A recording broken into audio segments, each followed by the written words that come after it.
Olá, tudo bom? Meu nome é Alexandre Menezes Farinelli, sou advogado previdenciário, professor de pós-graduação, presidente da Comissão Previdenciária OAB São Miguel Paulista, coordeno o grupo de estudos previdenciários de algumas das subseções da própria OAB, aqui da nossa região.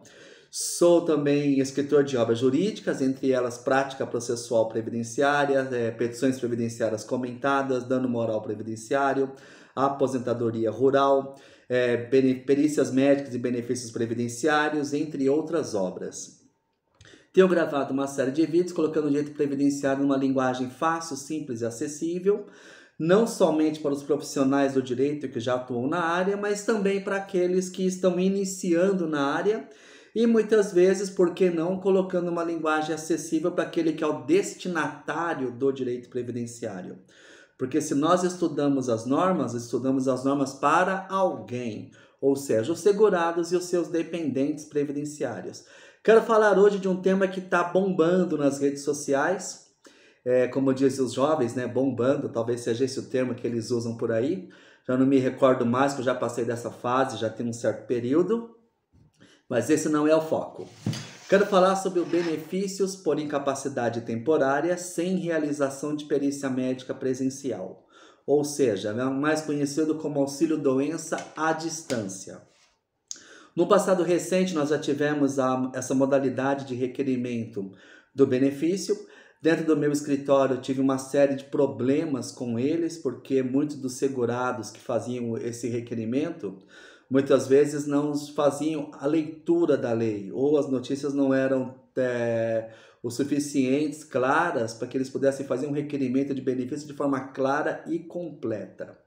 Em razão disso, eu quero trazer aqui, tá? Vamos lá. Vou discutir alguns artigos, não todos, para não ficar um tema muito extenso, a regulamentação da lei 14.131, de 30 de março, que se deu pela portaria conjunta, tá? Número 32, de 31 de março de 2021. Primeiro ponto que eu quero deixar bem claro é que essa modalidade de requerimento não é acessível a todos, não é todo mundo que vai poder pedir esse benefício à distância. Primeiro que a gente já encontra lá no artigo 2º, tá? O artigo 2º diz o seguinte: aplique-se o disposto nesta portaria às unidades com atendimento de perícia médica federal alcançado por uma das seguintes situações, ou seja, não é todas que poderão efetuar este requerimento, mas somente essas atingidas nessas situações. Artigo 2º, inciso 1, impossibilidade de abertura devido à adoção de medidas de isolamento, quarentena ou restrição à circulação de pessoas, ou seja, né, na impossibilidade de abertura das agências. 2, redução da força de trabalho dos servidores da Perícia Médica Federal disponível para atendimento presencial acima de 20% da capacidade operacional. 3, agendamento para atendimento presencial pelo Serviço de Perícia Médica Federal com tempo de espera superior a 60 dias. Então, para que possa existir esta possibilidade de requerimento à distância, tem que se encaixar dentro de uma dessas linhas, tá? Eu estou com um livro novo para ser entregue agora, para ser publicado recentemente, nos próximos dias, e eu já fiz alguns comentários a mais sobre essa norma. No artigo 3º, nós encontramos o seguinte: o segurado do regime de previdência social, que reside em localidade alcançada por uma das situações que trata o artigo 2º, poderá comprovar a incapacidade para o trabalho por meio da apresentação de atestado médico de documentos complementares que comprovem a doença informada no atestado como causa da incapacidade. Primeira questão aqui, tá? Nós estamos falando em segurado, portanto, são aquelas pessoas que têm um vínculo para com a Previdência Social. Além de ter esse vínculo para com a Previdência Social, tem que ter cumprido o período de carência, salvo se elas se encaixarem numa das hipóteses de isenção destas, tá? Dá uma lida lá na Lei 8.213, artigos 26, vai no 151, também pega algumas normas de portarias, onde nós encontramos principalmente do Ministério da Saúde com algumas doenças que isentam do cumprimento de carência. E um dos problemas que eu mais enfrento com este benefício é que muitas vezes a pessoa confunde doença com incapacidade. Nem sempre doença vai causar incapacidade. Existem doenças que não causam incapacidade. Assim como existem doenças que incapacitam determinados profissionais, mas não outros. Por quê? A concessão desse benefício por incapacidade temporária, ele é intimamente ligado à atividade profissional exercida pela pessoa. Portanto, muitas vezes uma incapacidade que poderia ser o fato gerador da concessão do benefício para uma determinada profissão, não é para outras, tá? Quem quiser conhecer um pouquinho mais, vai lá no YouTube, pesquisa lá o meu nome, tá? Alex Farinelli, vai encontrar lá algumas palestras, alguns eventos que eu fiz junto a outras OABs, esclarecendo exatamente a diferença entre doença e incapacidade. Principalmente uma palestra que eu fiz na OAB Seccional São Paulo, que trata de benefício por incapacidade e perícia biopsicossocial. Mas vamos aqui. No artigo 3º, parágrafo 1º, inciso 1, está escrito: obrigatoriamente o atestado emitido pelo médico assistente observado os seguintes requisitos. Na primeira concessão desses benefícios por incapacidade, um dos motivos que teve maior negativa, que serviram de fundamentação para a negativa da concessão do benefício, foi justamente o não preenchimento do laudo ou do atestado da maneira correta. E aqui nós encontramos alguns requisitos específicos que a lei colocou. Redação legível e sem rasuras. Sejamos claros, né, gente? Para quem atua na área, pegar um laudo médico com uma redação legível é quase que uma tarefa, né?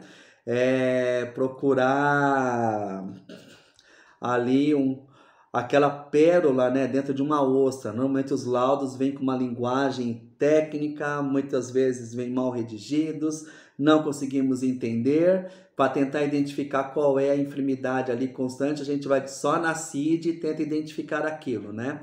Mas cuidado tá com a redação, tem que ser legível e sem rasuras.